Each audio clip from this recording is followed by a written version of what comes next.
Today I'm sharing easy spring DIY home decor using timeless blue and white decor ideas. Welcome to the Chic Show. Welcome to Bloom and Blossom DIY Inspirations, hosted by Lowly D's Creations and Lady Red Crafting. I'm excited to be guest hosting today. For the first project, I'm going to be using one of these small canvases. I believe this one is either from Dollar Tree or from Dollar General. I'm also using this tissue paper, which I believe I got at Dollar Tree a couple of years ago. It's just been in my stash, and I'm going to cut a piece that will fit onto the top of this canvas.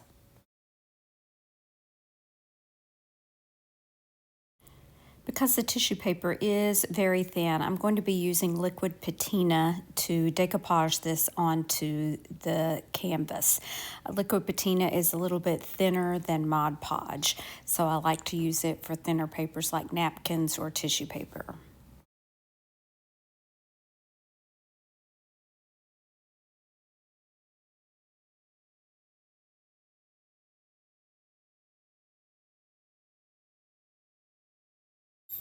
While that is set aside to dry, I'm going to be using some air dry clay, and before I roll that clay out, I'm placing some cornstarch onto my silicone mat. And I'm just using this Sculpey air dry clay, and I'm just going to roll out enough of the clay that this cookie cutter that you see on the left will fit.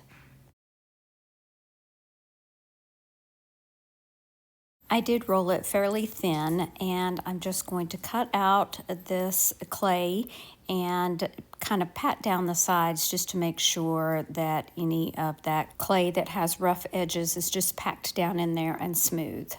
I also used the clay in one of IOD's rose molds just for this simple rose. Both of these pieces are dry, but they are not glued together just yet. I dried the rose on top of the medallion so that I would know it was going to fit nicely after it dried. I did decide to go ahead and paint the medallion with white chalk paint because the clay wasn't quite as white as I wanted it to be to match the tissue paper.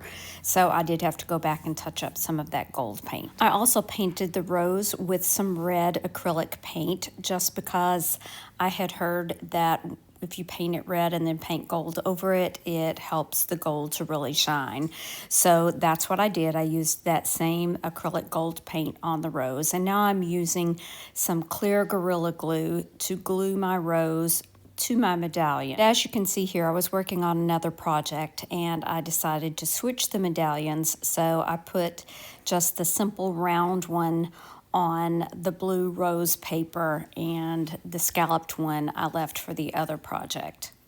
And now I'll continue on with that Gorilla Glue and glue the medallion to the canvas. I did use a touch of hot glue here and there just for that immediate hold. This would be really cute just on a small easel or just giving as a gift, as I have it packaged here.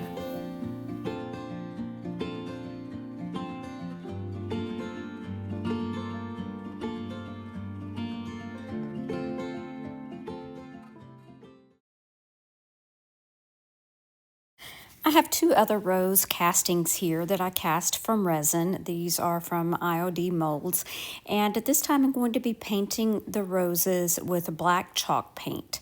I will be painting them gold in a little while, but I do want them to have kind of a brass look, and I like the way that looks with a black underneath. To get that kind of aged brass look, I'm using Rub and Buff. Rub and Buff is a gold wax, and I'm just using this little makeup brush, and I am brushing it, trying to get it to highlight all of the details without getting totally down into all those nooks and crannies. I do want some of that black paint to show.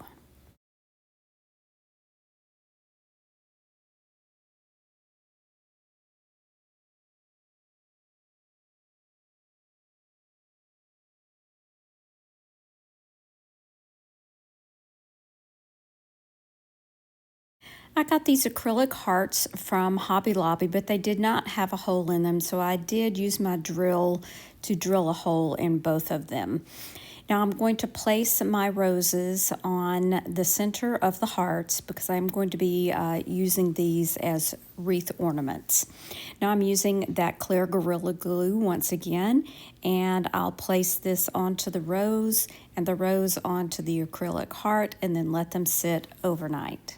I had some wide blue and white ribbon that I cut for my wreaths, and I simply put that through the bottom of the wreath and then tied on my ornaments. The only thing I wish I had done differently was I wish I had gone around the edge of the hearts with the gold paint, because the acrylic, of course, doesn't show up much on the wreath. So I will probably go back and do that later.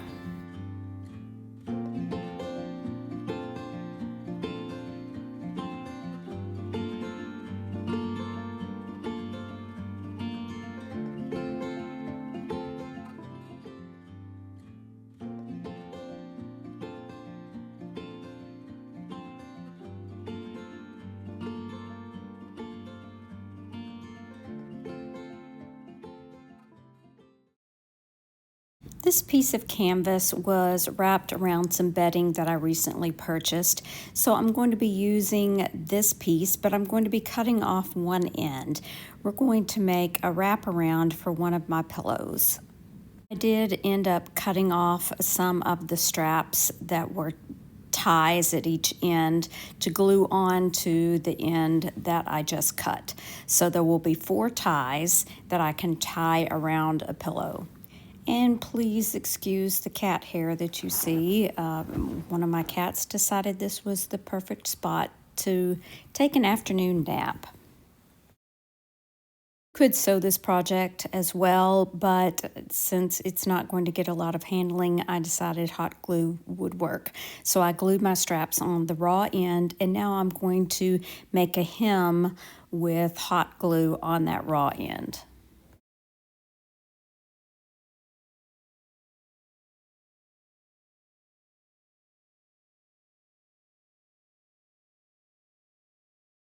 Now I can tie both sides together. I'm going to flip it over. I do have it marked where I want the image that I'm about to stamp on here. So those little clips are marking where I don't want my stamp to go past. I'm using IOD's Rose Toile stamps for this project, and I'm using a blue ink pad. I believe this is Prussian blue from Hobby Lobby. I'll ink up my stamp, and I do have a wet wipe nearby so that I can wipe away any excess that gets onto other stamps where I don't want it to transfer over. This is such a large stamp, it was just easier to leave it on this backing rather than to remove it and put it on another backing.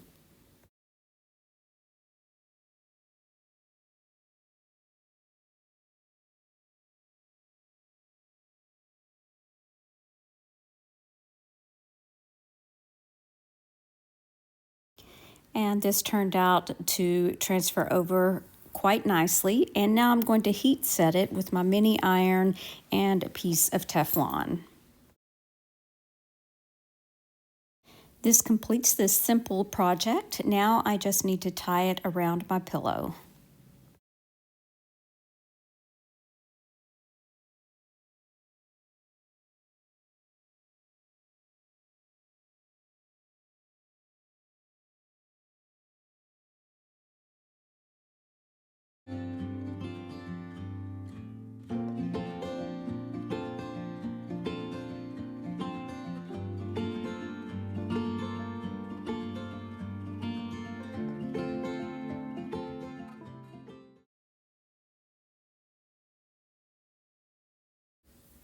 I got a few of these beautiful water bottles from a restaurant where we went recently, and I'm going to be rubbing on these transfers from Dollar Tree. I have had these for a while.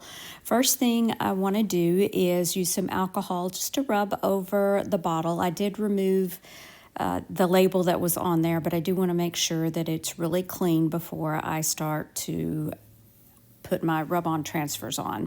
Now I did cut the words out because I'm not going to be using the words that are on this transfer. I do want my transfer to go all the way around the bottle, so I'll have 2 different sections that I'll be rubbing on. Rub-on transfers are so very easy to use, and for something so simple, they make a really big impact. So they come with a little popsicle stick or some kind of a transfer tool that you'll use to rub them down. And you can kind of tell when they release, and if you kind of lift the backing paper as you go, that will help as well. This one is a little bit larger than I normally use at one time, so I am kind of rubbing over it first, and then I'll go back and start to pull up this backing paper as I continue to rub.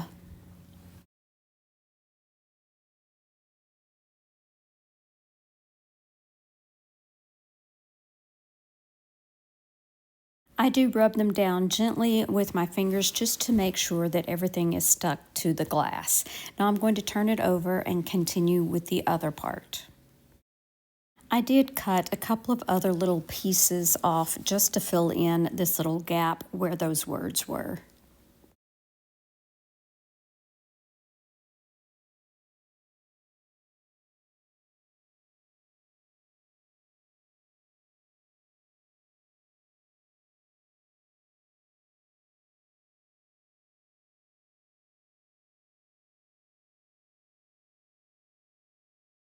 I decided to give this a little bit of a gold accent using some other Dollar Tree transfers. A lot of these gilded transfers from Dollar Tree didn't work very well, but I wasn't really concerned about that because I just wanted some specks of gold here and there. This particular one worked okay, so I'm just using different areas of this small piece of the transfer in different random places on the bottle just to give it a little sparkle and a little shine.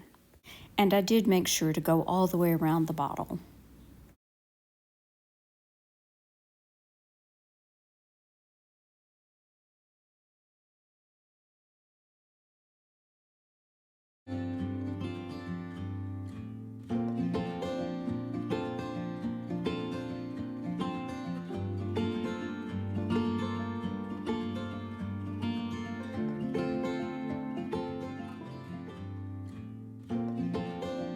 I hope these blue and white spring DIY home decor ideas inspired you.